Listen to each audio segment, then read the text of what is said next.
we begin in Germany, where defense leaders met to discuss the future aid for Ukraine.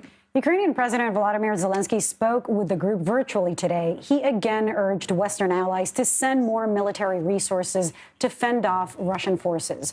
But the group has so far struggled to resolve who will provide what. The meeting comes as the U.S. unveils a $2.5 billion military assistance package for Ukraine.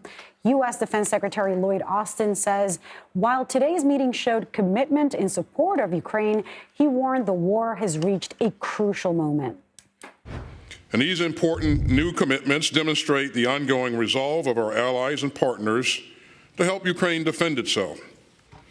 Because this isn't just about Ukraine's security, it's also about European security, and it's about global security.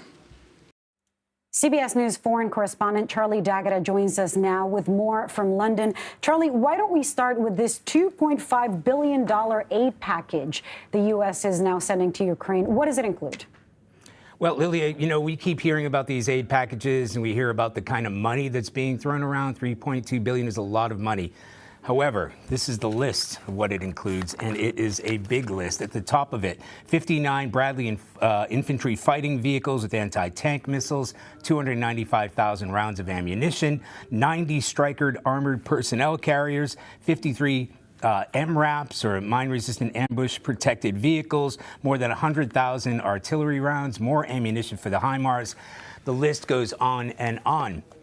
Now, when the defense secretary said, we have got to dig deep, the United States is digging deepest, but it will rely a lot on our European partners, NATO partners, in order to get some of that equipment in. But the reason this is so important at this critical juncture is we've had President Zelensky asking for, anti-missile defense systems in the past, he's asked essentially for everything, essentially for air cover, for fighter jets.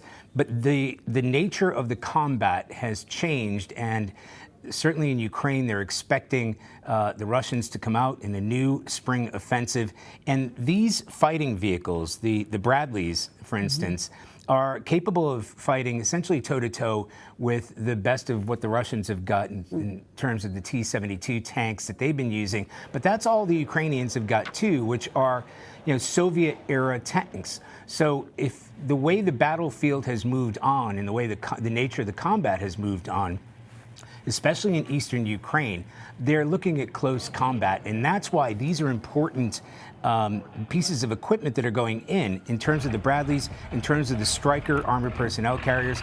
It not only enables Ukrainian forces to fight like that along the front lines, but it gives them a level of protection in that fight. So yes, the HIMARS are in place, the missile defenses are in place, but now the fight has moved on to have this sort of artillery, the heavy artillery, and the infantry vehicles that we're seeing now, and that's why he's asking for it at this point. Yeah, as we mentioned, NATO defense leaders are having some trouble determining who will send the aid to Ukraine or who is going to send what is requested. Why is that? And is it signaling support for Ukraine or is it a signal that support for Ukraine is dwindling? Yeah, well, Michelle, you could see it that way because there has to be a unity in this, in terms of NATO partners, in terms of the logistics of getting this equipment in. But the real sticking point, and this is one of the reasons that this conference was taking place in Germany, is Germany itself. So there are these Leopard tanks, and there are plenty of them. The Germans have them, but more importantly, many NATO partners and Western allies have got these Leopard tanks that they need to move into Ukraine. However, these are German tanks, so the only people who can allow the transfer of those tanks, even if they come from other countries, is Germany. And right up until this afternoon, the defense minister said, you know what, we're not ready to make that decision yet. Now, we're talking about dozens of these tanks that can move in. Why are they important? Because logistically, you've got the training right along that border with NATO partners and Western partners who can help. You need to support those tanks. You need logistics in order to get them in. You need repairs, all of those things that keep a military running. And that's why it's so critical. And yes, does this suggest that there are, fissures within Western and NATO partners? Possibly. It needs to be a united front in order to move all this material and equipment in. However, The real sticking point at this point is Germany. There are suggestions that there is going to be some wiggle room, but that is where it just cannot be just the United States. Britain is sending in a couple dozen, or well, just over a dozen tanks. It needs to be a united front, just in terms of logistics and in terms of moving this equipment in. And you got to consider how much of the entire intention from Putin is to widen those fissures the more we move forward and the more aid that Ukraine needs. But Secretary Austin, Charlie, said earlier today that we are at a crucial point. I'm curious, what does that mean? What does he mean by a crucial point now versus, the last almost year that this conflict has been going on?